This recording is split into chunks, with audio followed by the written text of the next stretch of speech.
आगे बढ़ते हैं और अब बात दिल्ली की करते हैं। देखिए, दिल्ली में अग्निकांड के बाद अब ताबड़तोड़ एक्शन हो रहे हैं और दिल्ली में एमसीडी की बड़ी कार्रवाई देखने को मिली है। 82 अवैध संपत्तियों पर ध्वस्तीकरण कार्रवाई हुई है। 43 अवैध संपत्तियों को सील किया गया है। 150 से ज्यादा नोटिस और आदेश जारी किए गए हैं। संपत्तियों के दुरुपयोग पर नोटिस जारी हुए हैं और दिल्ली के सभी जोन में ज्वाइंट ऑपरेशन इसको लेकर किए जा रहे हैं।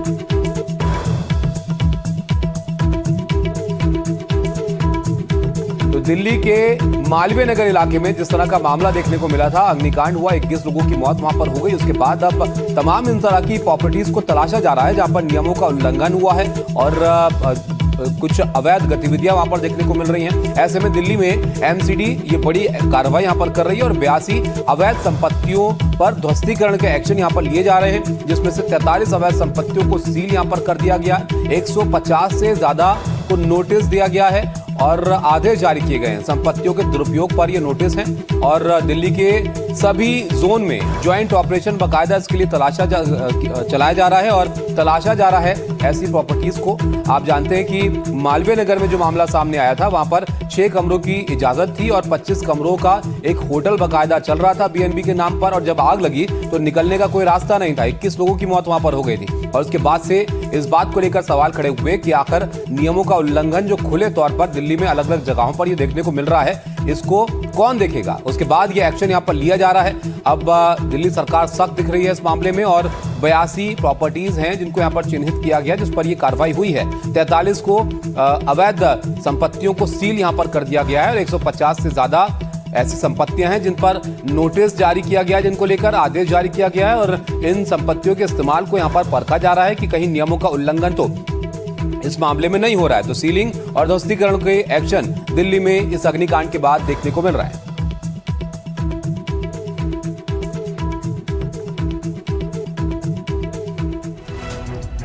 आगे बढ़ते हैं। देखिए, होटल की काल कोठरी में घुटती सांसें, खिड़कियों से कूदते लोग और चंद मिनटों में 21 जिंदगियों का दर्दनाक अंत।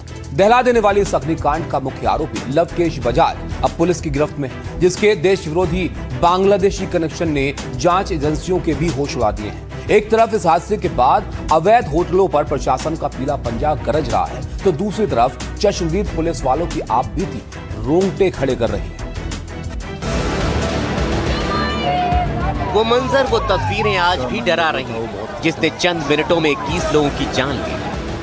वहाँ कम से कम 7 से 8 लोग मिले थे जो जल चुके। उनमें से कुछ जलकर मर गए तो कुछ धुएं की वजह से, दम घुटने की वजह से उनकी जान चली गई। उसका मुख्य आरोपी लवकेश बजाज पुलिस की गिरफ्त में नए नए खुलासे कर अब वो बता रहा है अपना बांग्लादेशी कनेक्शन। उसके बांग्लादेशी कनेक्शन के बारे में आपको बताएं, उससे पहले आपको होटल अग्निकांड वाले स्पॉट पर हो रहे ताजा एक्शन के बारे में दिखाते हैं। ये बुलडोजर उसी जगह के आसपास के होटलों पर चल रहा है जो पूरी तरह से अवैध हैं या उनका कुछ हिस्सा अवैध है। ये वो होटल्स हैं जो फ्लरिश स्टे होटल की तरह ही नियमों को ताक पर रखकर चलाए जा रहे थे। इस वक्त हमारी मौजूदगी मालवीय नगर के पास है, जहां पर एमसीडी ने बुलडोजर एक्शन शुरू कर दिया है। कुछ तस्वीरें आपको दिखा रहे हैं। जिस तरीके से हमने देखा था 21 लोगों की जान चली गई थी। यही के एक जो बीएनबी है, यहां पर किस तरीके से यहां पर आग लगी थी, 21 लोगों की जाने गई थी। उसके बाद से हम देख रहे हैं किस तरीके से लगातार प्रशासन जो है वो यहाँ पर बुलडोजर एक्शन करता हुआ नजर आ रहा है। दिल्ली के अलग अलग हिस्सों में सीलिंग और डिमोलिशन का जो काम है वो भी देखने को मिल रहा है। दिल्ली के अलग अलग जगहों पर आप देख सकते हैं किस तरीके से जो प्रशासन है उसकी तरफ से एक्शन जो है वो कहीं ना कहीं देखने को मिल रहा है। चारों तरफ जो जहां भी अतिक्रमण बना है, जहां भी किसी भी शॉप ने अपने शॉप के बाहर किसी भी तरीके का अतिक्रमण करके रखा है, उन सभी जगहों पर एमसीडी की तरफ से आप देख सकते हैं किस तरीके से एक्शन जो है वो लिया जा रहा है। नई जानकारी के मुताबिक आग दूसरी मंजिल से ऊपर नहीं पहुंची, लेकिन ऊपर छत बंद होने से फैले हुए धुएं ने ऊपर फंसे लोगों का दम घोट दिया, जिसका सबसे बड़ा गुनहगार है ये लवकेश बजाज, जिसने होटल तो खोल दिया लेकिन मुनाफे के नाम पर लोगों की जान को ऊपर वाले के भरोसे छोड़ दिया।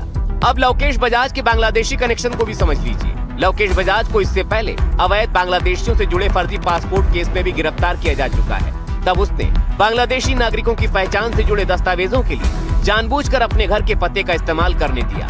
पहाड़गंज थाने में दर्ज एक एफआईआर पर जांच के सिलसिले में उसका नाम सामने आया था। पूछताछ में बजाज ने माना था कि उसने पैसे के बदले बांग्लादेशियों को अपने घर के पते का इस्तेमाल करने दिया। बजाज को तब गिरफ्तार कर जेल भेजा गया था। बाद में वो जमानत पर बाहर आ गया। अब सवाल ये उठता है, क्या लवकेश अभी भी बांग्लादेशियों को देश में बसाने के लिए अपने देश से गद्दारी करने में जुटा था या नहीं? क्योंकि ये ऐसा शख्स है जिसने पैसों के लिए पहले देश से गद्दारी की और उसके बाद अपने होटल में रुकने वालों से भी साजिश रची। लवकेश बजाज के होटल में आग पर अब एक दर्दनाक खुलासा भी हुआ, जिसे मालवीय नगर थाने के हेड कांस्टेबल दिनेश यादव ने बयान किया, जो खुद इस हादसे में घायल हो गए। जब मैं बाथरूम के अंदर घुस जाता हूँ तो एक हेल्पिंग लेडीज थी जो पेशेंट थी, एक उनके कंडम थी, दोनों फॉरेन कंट्री से थे शायद, तो उसको काफ़ी मशक्कत करी गई, तो उसके साथ यहाँ प्रॉब्लम थी। तो मैंने उसको पकड़ना चाहा तो कहने लगी, बेटा मेरे पेन हो रहा है, मैं बच नहीं पाऊँ, आप मेरी बेटी को बचा लो, आप निकल जाओ। तो इस दूरी में सर 2 से 3 मिनट कई बार ये ऐसी कोशिश कर रहे थे कि इसको शायद कंधे पे बिठा ले, लेकिन वेट इतना था सर, हम उस चीज़ को मैनेज ही नहीं कर पा रहे थे कि इसको कैसे करें। 21 लोगों की जिंदगी तबाह हो गई, कई परिवार उजड़ गए। अब लाइसेंस की जांच हो रही। बेड एंड ब्रेकफास्ट स्कीम को रोकने की भी बात कही जा रही है, लेकिन क्या इतने भर से दिल्ली से लेकर तमाम शहरों में चल रहे लापरवाही के होटलों पर लगाम कस जाएगी? क्या लोगों की जान से भी ज्यादा जरूरी कुछ भी है? आखिर क्यों लोगों के मरने और हादसों के बाद ही प्रशासन जागता है? मुकेश सिंह सेंगर और तेजश्री पुरंदरे के साथ ब्यूरो रिपोर्ट, एनडीटीवी इंडिया।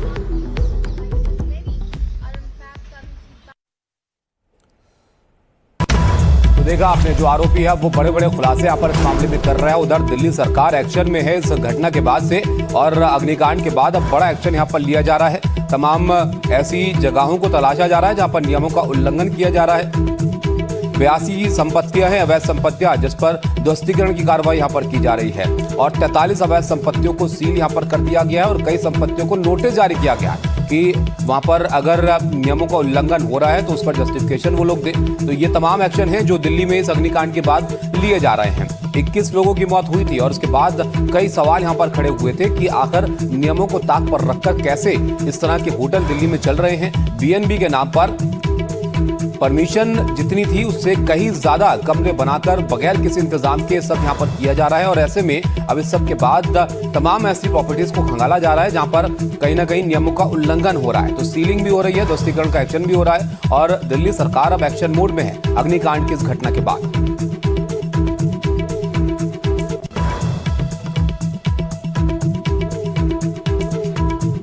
तो दिल्ली का मालवीय नगर इलाका, जहां पर ये होटल जिसमें आग लगती है, उसके बाद जब आग बुझती है तब ये बात सामने आती है कि कैसे होटल के नाम पर, बीएनबी के नाम पर यहाँ पर मुनाफा कमाने के लिए लोगों की जिंदगी को खतरे में डाला जा रहा था।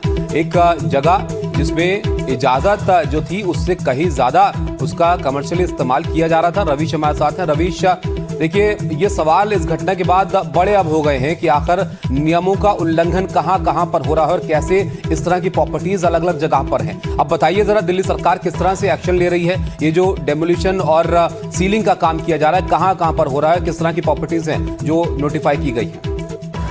देखिए ताबिश, दिल्ली सरकार की कल भी हाई लेवल की बैठक हुई है, और उसमें साफ तौर पर मुख्यमंत्री ने ये कहा है कि कोई भी अवैध अगर कोई निर्माण है तो उसके ऊपर में कार्रवाई होगी, सारे सुरक्षा के मानदंड को चेक किया जाए। लेकिन अब बात यही है कि क्या इस हादसे के बाद में कोई सबक लेती है, और ये कार्रवाई जो है वो किसी हादसे के इंतजार में नहीं की जाएगी, बल्कि आप समझिए कि नियमित तौर पर किया जाएगा, तभी दिल्ली के अंदर में अवैध अतिक्रमण और अवैध चीजों पर लगाम लगेगी। अब एक हादसा हो जाता है, उसके बाद में आपने 80 से 85 संपत्तियों पर कल बुलडोजर किसी का रैम तोड़ दिया, किसी का छत जो है वो टूटा है, लेकिन बात यही है कि इसको रेगुलर तरीके से चलाना चाहिए, तभी इस तरीके के हादसों से हम बच सकते हैं। कुल जो है वो तकरीबन 200 से ज्यादा संपत्तियों को चिन्हित किया गया है। आज भी ये जो बुलडोजर की कार्रवाई है उसके चलने की संभावना है। कल हमने देखा था कि हादसे वाली जगह के आसपास कई सारे जो गलियों में जिन लोगों ने अवैध अतिक्रमण कर रखा था उनके ऊपर में बुलडोजर चला है। तो अब ये देखना है कि ये कार्रवाई कितने दिनों तक चलती है, क्योंकि आमतौर पर होता यह है कि जब भी कोई बड़े हादसे होते हैं तो 1-2 दिन तो कार्रवाई होती है, उसके बाद में सब कुछ फिर से जो है वो लोगों के दबाव में ठंडा पड़ जाता है। और ये अवैध जो निर्माण कराने वाले लोग हैं ये कोई मामूली लोग नहीं होते हैं, बल्कि बिल्कुल रवीश, यही सवाल मेरे जहन में भी आ रहा था कि ये जो हम प्रॉपर्टीज और इनके अवैध इस्तेमाल की बात कर रहे हैं, ये देश की राजधानी दिल्ली के अंदर हो रहा है, किसी दूर दराज के इलाके में, गांव देहात में नहीं हो रहा है कि कोई कुछ भी कर ले रहा है और किसी को भनक तक नहीं है। तो क्या उन लोगों पर भी एक्शन होगा जिनकी जिम्मेदारी थी ये सब देखने की कि कोई नियमों का उल्लंघन तो नहीं कर रहा है? कल मैं ताबिश हौज खास गांव में था, पुलिस की टीम आई, पैरामिलिट्री की फोर्सेज आई और 2 केवल अवैध निर्माणों को हथौड़ा चला के 4-5 बार हथौड़ा चला के, और उसके बाद में वो टीम, कहीं से फोन आया, कुछ हुआ, वो टीम बैरंग वहां से लौट गई। तो बात यही है कि ये सारे अवैध अतिक्रमण जो हैं वो प्रशासन, पुलिस और नेताओं के साठगांठ से होते हैं। जब तक इसका नेक्सस नहीं टूटेगा तब तक यही आई वॉश होगा कि जब भी कोई बड़ा हादसा होगा, 1-2 दिन कार्रवाई होगी, उसके बाद में फिर सब कुछ ठंडा पड़ जाएगा। बिल्कुल, अब यही देखना होगा रविश यहाँ पर कि किस तरह से एक्शन यहाँ पर आगे बढ़ता है और कहीं आगे इस तरह के मामले देखने को ना मिले, इसको लेकर कितनी मुस्तैदी से कार्रवाई यहाँ पर की जाती है। बहुत शुक्रिया रविश आपका सब जानकारी के लिए। तो देखिए, बड़े एक्शन यहाँ पर अब लिए जा रहे हैं इस घटना के बाद। आगे बढ़ते हैं, एक और बड़ी खबर सीबीएसई से जुड़ी हुई। सीबीएसई ने छात्रों को बड़ी राहत दी है। री इवैल्यूएशन और वेरिफिकेशन आवेदन की तारीख बढ़ाई गई है। पहले आखिरी तारीख 6 जून थी, अब नई तारीख 7 जून कर दी गई है। तो एक दिन का और वक्त अब यहाँ पर मिल जाएगा री इवैल्यूएशन के लिए, आवेदन देने के लिए, और इस तारीख को अब यहाँ पर बढ़ा दिया गया है। ऐश्वर्या जैन हमारे साथ हैं। ऐश्वर्या, बताइए इससे कितना फायदा बच्चों को होगा, क्योंकि री इवैल्यूएशन को लेकर कई सारे सवाल खड़े हुए थे लोगों की तरफ से।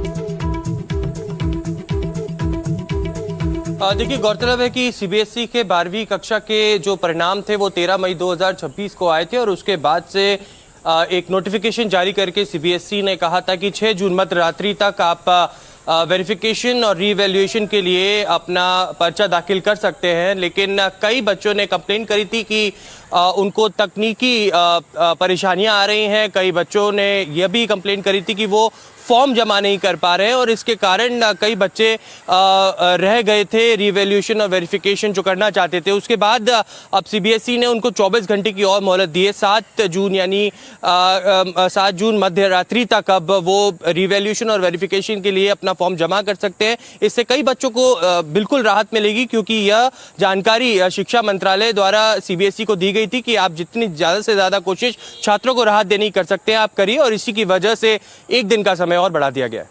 बहुत शुक्रिया आपका ऐश्वर्या सब जानकारी के लिए।